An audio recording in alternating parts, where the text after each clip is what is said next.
सारखा, मित्र वणव्यामध्ये गारव्यासारखा.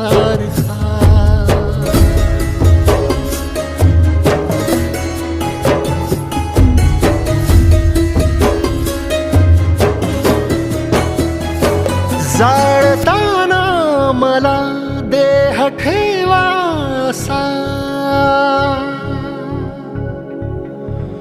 हो जाळताना मला देह ठेवासा, हात खांद्यावरी टाकल्यासार